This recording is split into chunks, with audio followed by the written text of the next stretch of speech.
അവസാന ദിവസം ഞാൻ അവനെ ഉയർപ്പിക്കും. അപ്പോ ഉത്തരം കിട്ടിയില്ലേ? നമുക്ക് നിത്യജീവൻ നൽകാൻ വേണ്ടിയാണ് പരിശുദ്ധ കുർബാന. ഹല്ലേലൂയ. എന്നാൽ അതേ സമയം ഈ പരിശുദ്ധ കുർബാന യോഗ്യതയില്ലാതെ, പ്രസാദവരമില്ലാതെ, പാപത്തോടുകൂടി, മാരകപാപത്തോടുകൂടി സ്വീകരിച്ചാൽ എങ്ങോട്ട് പോകും? പറ, പറ.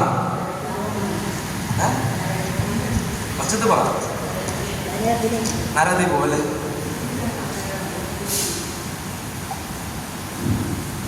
നരകത്തിൽ പോവല്ലേ? പോന്ന് നോക്കാം.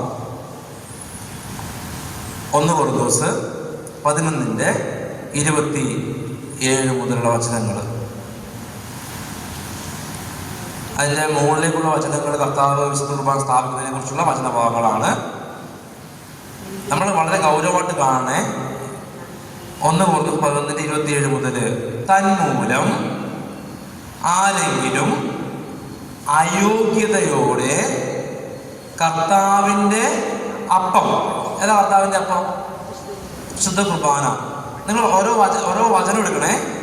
തന്മൂലം ആരെങ്കിലും അയോഗ്യതയോടെ കർത്താവിൻ്റെ അപ്പം ഭക്ഷിക്കുകയും പാത്രത്തിൽ നിന്നും പാനം ചെയ്യുകയും ചെയ്താൽ അവൻ, നമ്മളെ ശ്രദ്ധിക്കണേ, കർത്താവിൻ്റെ ശരീരത്തിനും രക്തത്തിനുമെതിരെ തെറ്റു ചെയ്യുന്നു. എങ്ങനെ സ്വീകരിച്ചാല്?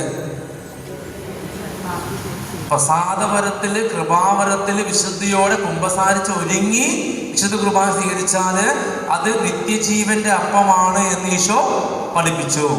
എന്നാൽ ഇവിടെ പഠിപ്പിക്കുകയാണ്, പരിശുദ്ധാത്മാവ് പഠിപ്പിക്കുകയാണ്, അയോഗ്യതയോടെ കർത്താവിൻ്റെ അപ്പം ഭക്ഷിക്കുക. എങ്ങനെ അയോഗ്യതയാവുന്നത്?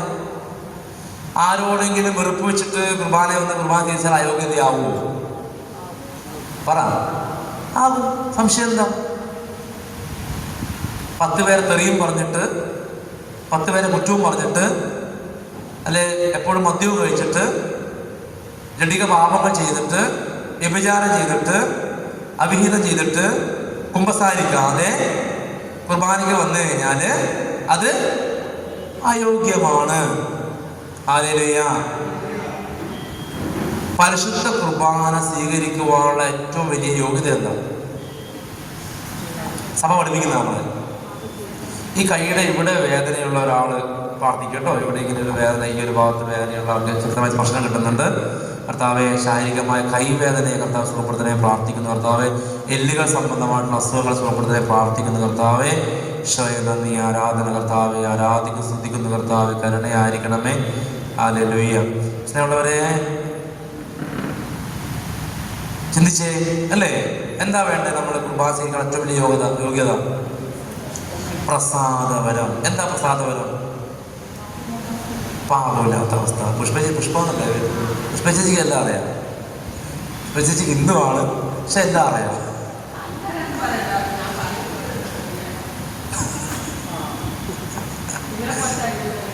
നിങ്ങളെ പോലത്തെ അറിവൊന്നുമില്ല. സ്വയം എളുപ്പപ്പെട്ടിട്ട് കൃപ കൊണ്ട് പോകാനുള്ള പരിപാടിയാണ്.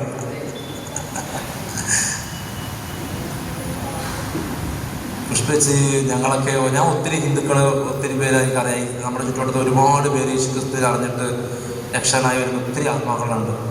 ഹല്ലേലൂയ. ഉമ്മച്ചേച്ചി അല്ലേ പറയാൻ ഒത്തിരി പേരുണ്ട്. അമ്മേൻ. ഹല്ലേലൂയ. സ്നേഹമുള്ളവരെ നോക്കണേ, പ്രസാദവരം, അതായത് പാപമില്ലാത്ത അവസ്ഥ. എപ്പോഴും കുമ്പസാരിച്ച് ഇങ്ങനെ നമ്മളിങ്ങനെ ഒരുങ്ങിയിരിക്കണം, എപ്പോഴും കൃപയിലായിരിക്കണം. ഇതാണ് യഥാർത്ഥം. ഈ കൃപയുടെ പ്രത്യേകത എന്താ അറിയാമോ? നിങ്ങൾ പരിശോധിക്കണേ. അതായത് നിങ്ങളിൽ പ്രസാദവരമുണ്ടോ എന്ന് എങ്ങനെ പരിശോധിക്കാം? ഒന്ന്, എല്ലാവർക്കും ഒരുപോലെ ആവണമെന്ന് വ്യത്യസ്തമായിരിക്കും. എപ്പോഴും ഇങ്ങനെ ദൈവത്തെ ആരാധിച്ചുകൊണ്ടേയിരിക്കും. ഇങ്ങനെ ഉള്ളിൽ ഇങ്ങനെ ഹല്ലേലൂയ ഹല്ലേലൂയ പോകുന്നു. അതല്ല ആരാധന പറഞ്ഞു കഴിഞ്ഞാൽ പല രീതിയുണ്ട്. നിശബ്ദമായിട്ടിരിക്കുന്നതും ആരാധന തന്നെയാണ്. അല്ലാതെ ഉറക്കെ പ്രാർത്ഥിക്കുന്നത് മാത്രമല്ല ആരാധന. ഈ ഉള്ളിൻ്റെ ചങ്കിൻ്റെ അകത്ത് ഹൃദയത്തിൽ ഇങ്ങനെ എപ്പോഴും ഈശോ ഇങ്ങനെ ഉണ്ടാവും, ഇങ്ങനെ നമ്മൾ ഓർമ്മിച്ചുകൊണ്ടേയിരിക്കും. ഇതൊരു വലിയ ആരാധനയാണ്. അങ്ങനെയാണ് എപ്പോഴും. ഹല്ലേലൂയ. 2, ഈ കൊന്ത ചൊല്ലിയ മടുക്കുകയില്ല. ചൊല്ലിക്കൊണ്ടേയിരിക്കും. ചിലർക്കാണെങ്കിൽ ചൊല്ലി അങ്ങനെ ഓർക്കാം. ഒരു കൊന്ത പൂർത്തിയാക്കാൻ കഷ്ടപ്പെടുന്ന പാട് ചിലർക്ക് അറിയാം. എനിക്കുണ്ടായിട്ട് ഞാൻ തുറന്നു പറയാനോ, എനിക്ക് കൃപ കിട്ടാത്ത സമയത്ത് ഈ ഒരു കൊന്ത പൂർത്തിയാക്കാൻ വേണ്ടി ഞാൻ തലങ്ങ വിലങ്ങ് നോക്കിയിട്ടുണ്ട്. ഒരു രഹസ്യത്തിൻ്റെ മുകളിൽ രാവിലെ മുതൽ വൈകുന്നേരം വരുന്ന ദിവസമുണ്ട്. വെറുതെ പറയുന്നതല്ല, കൃപയില്ലേ പറ്റുകയില്ല. പ്രസാദം വരുന്നുണ്ടെങ്കിൽ കൊന്ത വെറുതെ ഇരിക്കുമ്പോഴും നടക്കുമ്പോഴോ ഇരിക്കുമ്പോഴോ ഇതിങ്ങനെ കയ്യിൽ ഇങ്ങനെ വെറുതെ വെച്ചാലൊരു സുഖമാണ്. ഉറങ്ങുമ്പോഴും ഇങ്ങനെ പിടിച്ചാൽ ഉറങ്ങും. അല്ലെങ്കിൽ ഇത് കിട്ടുന്ന സമയം മുഴുവൻ ഇങ്ങനെ കൊന്ത വേണ്ടിക്കൊണ്ടേ. ഇത് കൃപയാണ്. അടുത്ത ലക്ഷണം, വിശുദ്ധ ബൈബിള് നമ്മളിങ്ങനെ എവിടെ കണ്ടാലും ഇങ്ങനെ ഒന്ന് ഉമ്മ തോന്നും, കെട്ടിപ്പിടിക്കാൻ തോന്നും, ഇടയ്ക്കെടുത്ത് വായിക്കാൻ തോന്നും, കിടക്കുമ്പോൾ കൂടെ പിടിച്ച് തെറ്റിദ്ധരിക്കരുത്. പ്രസാദവരാണ്, അതാണ് പ്രസാദം. ഈ വചനം ദൈവമാണ്, ദൈവത്തിൻ്റെ സ്വരമാണ്, ദൈവത്തിൻ്റെ ജീവനാണ്. എന്നെ സ്വർഗത്തിലേക്ക് കൊണ്ടുപോകുന്ന പുസ്തകമായത്. പക്ഷേ നമ്മളങ്ങനെ എങ്ങാനും ഈ ബൈബിൾ പിടിച്ചിങ്ങനെ ബസ്സിൽ പോയാൽ എന്തുണ്ടാവും അവസ്ഥ? ഇതെൻ്റെ ജീവൻ, എൻ്റെ ജീവനാണിത്. ഞാൻ പോകട്ടോ, എനിക്ക് മടിയൊന്നുമില്ല. ആമേൻ, ഹല്ലേലൂയ. പുഷ്പേച്ചി നമുക്ക് മാതൃകയാണ്. പുഷ്പേച്ചി എവിടെ പോകുമ്പോഴും ഈ വചനം എടുത്തിട്ടാണ് പോകുന്നതാണ് പറയുന്നത്. Hallelujah, hallelujah. ബാഗ് ഉണ്ടെങ്കിൽ ബൈബിൾ ഉണ്ടാവും. ഇത് ഞാനും പുഷ്പേച്ചിയുടെ കൂടെയാണ്. ഞാൻ എവിടെ പോകുമ്പോഴും എൻ്റെ സൈഡ് ബാഗ് ഉണ്ട്, അതിനകത്ത് ബൈബിൾ എടുത്തിട്ടൊക്കെയാണ് ഞാനും കൊന്തയിലേക്ക് കൊണ്ടാണ് പോകുന്നത്. ആമേൻ, ഹല്ലേലൂയ, ആമേൻ. സ്നേഹമുള്ള നോക്കണേ, പ്രസാദവരമുള്ള വ്യക്തിക്ക് ഇടയ്ക്കിടയ്ക്ക് ഇങ്ങനെ ബൈബിൾ എടുത്ത് ഇങ്ങനെ ഇടയ്ക്കിടയ്ക്ക് തുറന്നു നമ്മൾ എല്ലാവർക്കും ഒരുപോലെ ആവണമെന്നില്ല. ഹല്ലേലൂയ, വ്യത്യസ്തമായിരിക്കും. ഇതെല്ലാം ലക്ഷണം വേണം നിർബന്ധമൊന്നുമില്ല. അടുത്തതാണ് പ്രധാനപ്പെട്ടത്, ഈ പ്രസാദവരമുള്ള അവസ്ഥയുള്ള വ്യക്തിക്ക് ഒരു ദിവസം പോലും കുർബാന മുടക്കാൻ പറ്റുകയില്ല. ഹല്ലേലൂയ. കുർബാനയ്ക്ക് പോകാൻ മടിയുണ്ടെങ്കിലും ആ സമയമാകുമ്പോൾ അറിയാതെ എഴുന്നേറ്റ് കുളിച്ചിങ്ങനെ പോകും. ഒരു 5 മണിയൊക്കെ ആകുമ്പോഴേക്കും വന്നാൽ പിന്നെ വൈകുന്നേരം പോവാം, അല്ലെ നാളെ പോവാം. പക്ഷേ കുർബാനയുടെ സമയം എടുക്കും തോറും ആരോ ഇങ്ങനെ നമ്മളെ എണീപ്പിച്ചിട്ട്, ചിലർക്ക് ഒരു തുമ്മൽ വന്നാൽ പള്ളിക്ക് പോകില്ല, മഴക്കാറ് കണ്ടാൽ മതി പള്ളി. ചില കാരണങ്ങളാണ് പള്ളി പോകാതിരിക്കാനുള്ള ചില വ്യക്തികളുടെ ഒത്തിരി പേരെ എനിക്ക് അറിയാവുന്ന കാരണങ്ങളാണ്. മഴ പെയ്തു, തുമ്മൽ വന്നു, ഒരു മൂടില്ല. ഹല്ലേലൂയ. സ്നേഹമുള്ളവരെ, പരിശുദ്ധ കുർബാന നമുക്ക് നിത്യജീവൻ ലഭിക്കാൻ വേണ്ടി കർത്താവ് നൽകിയ ഏറ്റവും വലിയ സാത്താൻ്റെ തട തകർക്കുന്ന ആയുധമാണ്.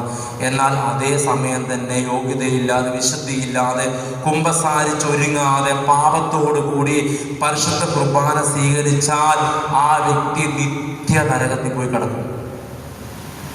ഇവിടെ പറഞ്ഞു, കർത്താവിൻ്റെ ശരീരത്തിനും രക്തത്തിനും എതിരെ തെറ്റ് ചെയ്യുന്നു. അടുത്ത വചനം വായിച്ച്, നിങ്ങളിൽ പലരും രോഗികളായതും വായിക്കാവോ? എന്തുകൊണ്ടെന്നാൽ ശരീരത്തെ വിവേചിച്ചറിയാതെ ഭക്ഷിക്കുകയും പാനം ചെയ്യുകയും ചെയ്യുന്നവൻ തൻ്റെ തന്നെ ശിക്ഷാവിധിയാണ് ഭക്ഷിക്കുന്നതും പാനം ചെയ്യുന്നതും. നിങ്ങളിൽ പലരും രോഗികളും ദുർബലരുമായിരിക്കുന്നതിനും ചിലർ മരിച്ചു പോയതിനും കാരണം ഇതാണ്. Hallelujah, hallelujah, hallelujah. നിങ്ങൾക്ക് വിശുദ്ധ ബൈബിളിൽ ഒരു ഉദാഹരണം പറഞ്ഞുതരാൻ പറ്റുമോ? അയോഗ്യതയോടുകൂടി കുർബാന ചെയ്ത വ്യക്തിയെ കുറിച്ച്. 1-ാമത്തെ ദിവസം തന്നെ അത് നടന്നു. ആരാ? കർത്താവ് കുർബാന സ്ഥാപിച്ച അന്ന് തന്നെ ഒരു അയോഗ്യമായ കുർബാന നടന്നു. ആരാ? യൂദാസ്. നിങ്ങൾ വിശുദ്ധ ബൈബിളിൽ വചനഭാഗം വായിച്ചിട്ടുണ്ടോ? അവിടെ എന്താ എഴുതിയ? വചനത്തിൽ എഴുതിയ എങ്ങനെയാ?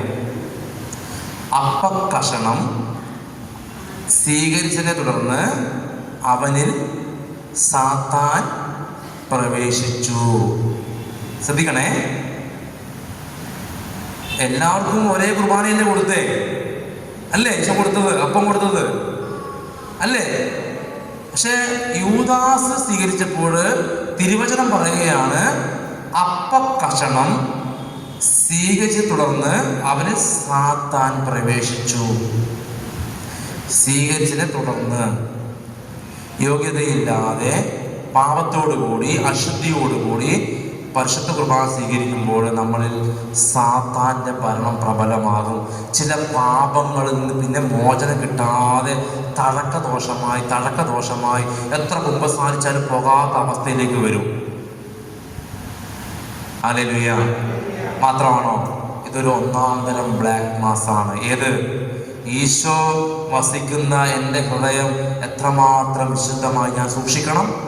എൻ്റെ ഈ നാവില് സർവാധിപനായ ഒരു ദൈവം വരുമെന്നുള്ള ബോധ്യമുണ്ടെങ്കിൽ ഈ നാവിനെ എനിക്ക് വ്യർത്ഥ ഭാഷണം ഉപയോഗിക്കാൻ പറ്റുമോ? കുറ്റം പറയാൻ പറ്റുമോ? നുണ പറയാൻ പറ്റുമോ? എൻ്റെ നാവിന് വരുന്നത് സർവാധിപനാ. സ്നേഹമുള്ളവരെ, ഭയപ്പെടുത്താൻ വേണ്ടി പറയുന്നതല്ല. യോഗ്യതയില്ലാതെ കുറ്റവും പറഞ്ഞ് കുറവും പറഞ്ഞ് അശുദ്ധിയും തെറിയും വിളിച്ചിട്ട് ഈ നാവ് കൊണ്ട് കൃപ ചെയ്യാൻ വേണ്ടി പോയാ തമ്പുരാന്റെ മുമ്പിൽ കണക്ക് കൊടുക്കേണ്ട ഒരു ദിവസം കൊണ്ട് മറക്കരുത്. ഹല്ലേലൂയ. അവരെ ഒരു 2-3 പോയിന്റ് കൂടി പറഞ്ഞിട്ട് ഞങ്ങൾ വേറൊരു വിഷയത്തിലേക്ക് നമ്മൾ പോവുകയാണ്. ഇത് നമ്മൾ 1 മണി മുതൽ ശക്തമായ ആരാധനയാണ്. ഹല്ലേലൂയ. ഇന്ന് നടക്കുന്ന ഒരു മാരക പാപം ഞാൻ പറഞ്ഞില്ലേ കുർബാനയില്, ലോകം മുഴുവൻ ഈശോ അത്രമോ ചവിട്ടി. ഞാനൊരു ദേവാലയത്തിൻ്റെ പേര് പറയുന്നില്ല. ഞാൻ ദേവാലയത്തിന് ഇന്ത്യ മുഴുവൻ ഏകദേശം കർത്താവ് പോകാനുള്ള കൃപ എനിക്ക് തന്നിട്ടുണ്ട്. ശുശ്രൂഷയുമായി പോകാനുള്ള കൃപ തന്നിട്ടുണ്ട്. ഇവിടെ കണ്ട കാഴ്ചയാണ് ഞാൻ പറയുന്നത്. ഹല്ലേലൂയ. ഈ ഗ്യാസ് സംബന്ധമായിട്ടുള്ള അസുഖമുള്ളവർ പ്രത്യേകം പ്രാർത്ഥിക്കട്ടോ. വയറിന് ഇവിടെ ഈ ഒരു ഭാഗത്തേക്ക് ഗ്യാസ് സംബന്ധമായിട്ടുള്ള അസുഖമുള്ളവർ പ്രത്യേകമായിട്ട് പ്രാർത്ഥിക്കുക. ഹല്ലേലൂയ. ഹല്ലേലൂയ. കർത്താവെ, ശാരീരികമായിട്ടുള്ള എല്ലാ രോഗങ്ങളും ഗ്യാസ് സംബന്ധമായ അസുഖങ്ങളെ കർത്താവെ അങ്ങയുടെ നാമത്തിൽ അങ്ങ് സുഖപ്പെടുത്തി കർത്താവെ അങ്ങ് സൗഖ്യതകളെ പ്രാർത്ഥിക്കുന്നു. ഈശോയെ അധികാരത്തിൽ പ്രാർത്ഥിക്കുന്നു. ആമേൻ. സ്നേഹമുള്ളവരെ, ഇത് നിങ്ങൾ നെഗറ്റീവായിട്ട് കാണരുത്. പ്രാർത്ഥിക്കാൻ വേണ്ടി പറയുകയാണ്. ഈശോയുടെ മുമ്പ് എന്നാ പറയുന്നേ. പലർക്കും ഇത് തിരിച്ചറിയാൻ വേണ്ടി പറ്റിയിട്ടില്ല.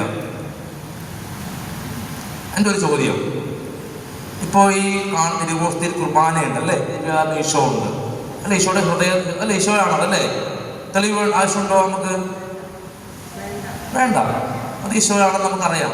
പ്രത്യേകിച്ച് നമുക്കറിയാം, കേരളത്തിൽ ഒത്തിരി സ്ഥലങ്ങളിൽ പരിശുദ്ധ കുർബാന രാവിലെ മാംസമായി മാറിയ ഒത്തിരി അത്ഭുതങ്ങൾ റാണിശിലകൾ നടന്നിട്ടുണ്ട്. ഒത്തിരി ഒത്തിരി ഒത്തിരി ഒത്തിരി വിളക്കണ്ണൂരുള്ള ക്രിസ്തുരാജന്റെ ദിവ്യകാരണ മുഖം ഇതെല്ലാം ക്രിസ്തുവാണ് തെളിയിക്കുന്നതാണ് അല്ലേ. അപ്പൊ എന്റെ ചോദ്യം ഇതാണ്, ഈ കുർബാനയുടെ ഒരു തരി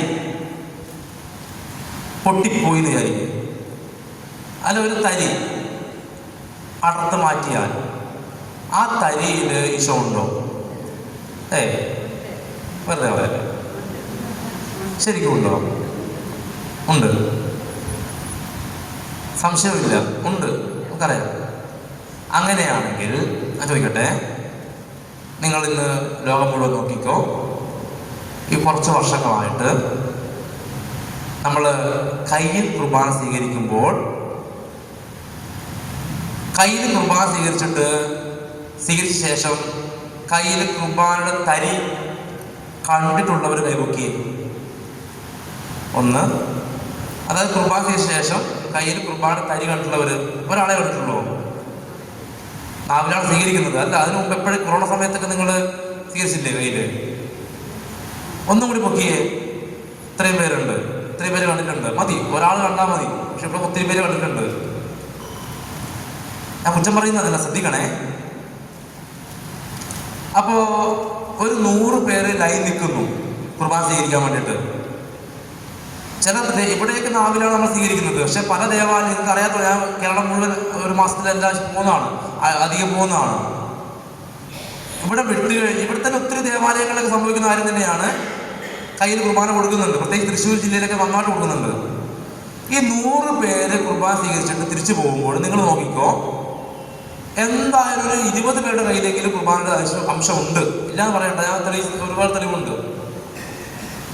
ചില വ്യക്തികളത് സ്വീകരിക്കാറുണ്ട്, അതായത് തരി സ്വീകരിക്കാറുണ്ട്. പക്ഷെ നല്ല ശതമാനം ആൾക്കാർ കുർബാന ബോധ്യമില്ല, അറിവില്ലാത്തതുകൊണ്ടാണ്. അവർ കുറ്റം പറയുന്ന, അവരെ വിധിക്കുന്നതൊന്നുമല്ല, അത് ബോധ്യമില്ല. അപ്പോൾ അങ്ങനെ പറ്റിപ്പിടിക്കുന്ന തരി തിരിച്ചു പോകുമ്പോൾ ഈ തരി താഴെ വീഴാൻ സാധ്യതയുണ്ടോ? പറ. അത് ചവിട്ടിയാൽ പാവാണോ? എന്നാൽ അത് ഇന്ന് ലോകം മുഴുവൻ നടക്കുന്നുണ്ട്. പ്രത്യേകം പ്രാർത്ഥിച്ചുകൂടുക. ഞാൻ വെറുതെ പറയുന്നതല്ല, ഞാൻ പറയുന്ന ആൾക്കാരിൽ നിന്നാ പറയുന്നത്. എനിക്ക് വേദനിച്ചിട്ട് കാര്യമൊന്നുമില്ല, ഇത് പറയേണ്ടത് എൻ്റെ കടമയാണ്. ഞാൻ പറയും, കർത്താവ് പറയാം, നമുക്ക് പറയത്രേ ഉള്ളൂ. ആരെയും മുഖം നോക്കിയിട്ട് കാര്യമൊന്നുമില്ല. നമ്മൾ ആരും സൂചിപ്പിക്കാൻ വേണ്ടി പറയുന്നൊന്നുമല്ല. ഹല്ലേലൂയ. അടുത്തത്, നമ്മൾ ഈ കുർബാന കൊടുത്ത സമയത്ത്, കുർബാന വളരെ നേർത്ത ഓസ്തിയാണ്, പൊടിഞ്ഞു പോകാൻ സാധ്യതയുണ്ട് അല്ലേ? ഈ കുർബാന കൊടുക്കുന്ന സമയത്ത് ഈ തിരക്തം താഴെ വീണാൽ അത് ഈശോ തിരക്തം തന്നെ ആയിരിക്കുമോ? ഞാൻ പഠിച്ചപ്പോൾ ഒത്തിരി പേരുടെ കാലിൽ വീണിട്ടുണ്ട്, കയ്യിൽ വീണിട്ടുണ്ട്. അത് വീഴാൻ കാരണം എന്താ അറിയാമോ? ഈ കമ്മ്യൂണിയൻ പ്ലേറ്റ് ചില ദേവാലയങ്ങളിൽ, ഇത് ഞാൻ നിങ്ങൾ തെറ്റിദ്ധരിച്ചേക്കരുത് കേട്ടോ, ഞാനത് പ്രാർത്ഥിക്കാൻ വേണ്ടി മാത്രം പറയുന്നതാ. ഇതൊക്കെ പറയാൻ വലിയ റിസ്ക് കേസാണ്. കാരണം പറഞ്ഞില്ലെങ്കിൽ പ്രശ്നമാണ്, പറഞ്ഞില്ലെങ്കിൽ കർത്താവിനെ ഭയപ്പെടണം, പറഞ്ഞാൽ നമുക്കെതിരെ കുറ്റം വരും. പക്ഷെ ഈശോയെ വേദനിപ്പിച്ചിട്ട് നമുക്കൊന്നും കിട്ടാനൊന്നുമില്ല. ഞാൻ പറയേണ്ടത് പറയത്രേ ഉള്ളൂ. ഹല്ലേലൂയ. ഞാൻ കണ്ടതല്ലേ പറയുന്നുള്ളൂ, അത് പറയുന്നില്ലല്ലോ. നിങ്ങൾക്കറിയാവോ, ഞാനൊരു അനേകം ദേവാലയങ്ങളിൽ നിന്ന് താഴെ നിന്ന്, എവിടെയാണെന്ന് ഞാൻ പറയുന്നില്ല, ഈ നിലത്ത് നിന്ന് കുർബാന എടുത്ത് സ്വീകരിച്ചിട്ടുണ്ട്. ചെറിയ പൊടി കഷ്ണങ്ങൾ ഒരു ക്യൂ നിൽക്കുമ്പോൾ ഈ കുർബാന പൊട്ടി താഴെ വീഴാൻ കർത്താവ് എന്നെ പലപ്പോഴായി കാണിച്ചു തന്നിട്ടുണ്ടെങ്കിൽ ഇത് പറയാൻ വേണ്ടിയിട്ട് കാണിച്ചു തന്നതല്ലേ? എന്ന് പറ അല്ലേ? ഒരു പ്രാവശ്യം ഒരു ദേവാലയത്തിൽ പോയിട്ട് കുർബാന സ്വീകരണം കഴിയുമ്പോൾ അച്ഛൻ ഇങ്ങനെ കുർബാന കൊടുത്തപ്പോൾ ഒരു കഷ്ണം തെറിച്ച് താഴേക്ക് പോയി. ഇത് ആരും കണ്ടില്ല, ഞാൻ എൻ്റെ കണ്ണുകൊണ്ട് കണ്ടു, വീഴുന്നതും കണ്ടു. കുർബാന കഴിഞ്ഞപ്പോൾ നമുക്ക് ആൾക്കാരുടെ മുമ്പിൽ നിന്ന് എടുക്കുമ്പോൾ അതൊരു അസ്വസ്ഥതയാണ്. കുർബാന കഴിഞ്ഞിട്ട് ഞാൻ വേഗം വന്ന് മുട്ടയെ കുത്തി നിന്ന് കുർബാന എടുത്തു.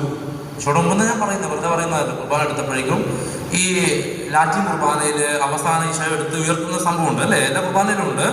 അപ്പോൾ ഈശോയെ രണ്ട് വിഭജിച്ചിട്ട് എടുത്ത് ഉയർത്തുന്ന അതുപോലെ ഒരു കുഞ്ഞു ഓസ്തി പൊടിഞ്ഞു പോയ കഷ്ണം അതുപോലെ നിൽക്കുക. ഞാൻ കുർബാന സ്വീകരിച്ചു, അവിടെ പറയാനൊന്നും പോയിട്ടില്ല. അങ്ങനെ പല ദേവാലയങ്ങളിൽ നിന്ന് പൊട്ടിപ്പോയിട്ടുള്ള ഓസ്തിയുടെ കഷ്ണം ഞാൻ എടുത്ത് സ്വീകരിച്ചിട്ട് കർത്താവ് ഒരു തവണയല്ല, 2 തവണയല്ല, 3 തവണയല്ല, അനേകം തവണ. അപ്പൊ ഇതിങ്ങനെ കർത്താവ് കാണിച്ചു തന്നത് പറയാൻ വേണ്ടിയല്ലേ? ചില ദേവാലയങ്ങളിൽ കമ്മ്യൂണിയൻ പ്ലേറ്റ് പിടിക്കാറില്ല. ഹല്ലേലൂയ. നിങ്ങൾ കേൾക്കേണ്ടത് ഇതൊരു പ്രാർത്ഥനയോടുകൂടി കേൾക്കണം. ഈശോയെ വേദനിപ്പിക്കുന്ന കാര്യമാണ് പറയുന്നത്. ഹല്ലേലൂയ. ഈ കമ്മ്യൂണിയൻ പ്ലേറ്റ് പിടിക്കാത്ത പല ദേവാലയങ്ങളും ഞാൻ സൂക്ഷിക്കാൻ വേണ്ടി പോയിട്ടുണ്ട്. അപ്പൊ ആ സമയത്ത് നമുക്ക് ചില സ്വാധീനം, നമ്മൾ സ്ഥിരമായിട്ട് സൂക്ഷിക്കാൻ പോകുന്നത് നമുക്കൊരു അധികാരമുണ്ട് അല്ലേ? ദേവാലയ സ്വാധീനമുണ്ട്. അപ്പൊ ഞാൻ അങ്ങനെയുള്ള സ്ഥലങ്ങളിൽ ഈ കമ്മ്യൂണിയൻ പ്ലേറ്റ് പിടിക്കാത്ത സ്ഥലത്ത് ഞാൻ കയറിയിട്ട് കമ്മ്യൂണിയൻ പ്ലേറ്റ് പിടിച്ചപ്പോൾ ആ പിടിച്ച സമയത്തെല്ലാം ഈ കമ്മ്യൂണിയൻ പ്ലേറ്റിൽ ഒത്തിരി തിരുവോസ്തിയുടെ പൊടി കാണാനിടയായിട്ടുണ്ട്. ആയിക്കോട്ടെ. അപ്പൊ ആ കമ്മ്യൂണിയൻ പ്ലേറ്റ് ഞാൻ പിടിച്ചില്ലായിരുന്നെങ്കിൽ താഴെ പോവായിരുന്നു. ഓരോ കുർബാന കൊടുക്കുമ്പോഴും കമ്മ്യൂണിയൻ പ്ലേറ്റ് പിടിക്കാതിരിക്കുമ്പോഴും ഒത്തിരി തിരുവോസ്തി താഴെ പൊടി അംശം താഴെ, തിരുവത്തം താഴെ. എൻ്റെ കഴിഞ്ഞ ദിവസം എൻ്റെ വൈഫിൻ്റെ കാലിൻ്റെ മുകളിൽ തിരുവത്തം വീണു, ഒരു തരത്തുനിന്ന് ഫീൽ ചെയ്തു അങ്ങനെ. ഹല്ലേലൂയ. സ്നേഹമുള്ളവരെ, ഇതൊക്കെ നമ്മൾ തമ്പുരാന്റെ മുമ്പിൽ വേദനയോടെ പ്രാർത്ഥിക്കാൻ വേണ്ടി പറയുക. വിമർശിക്കേണ്ട ആവശ്യമൊന്നുമില്ല, പ്രാർത്ഥിക്കാനാ പറയുന്നത്, ഈശോയുടെ വേദനയാ പറയുന്നത്. ഇനി ഇന്ന് ഒത്തിരി പേര് കുമ്പസാരിക്കാതെയാണ്, വർഷങ്ങൾ കുമ്പസാരിക്കാതെ കുർബാന സ്വീകരിക്കുന്നുണ്ട്. ഒത്തിരി പേര്, നിങ്ങൾക്കറിയാം,